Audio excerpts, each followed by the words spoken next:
Stuck it, nailed it, pierced it, severed it, impaled it. Nice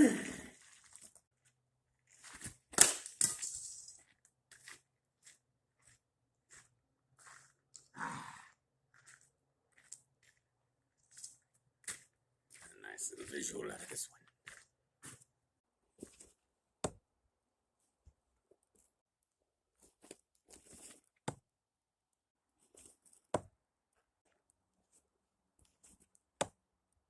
Here's the hatchet.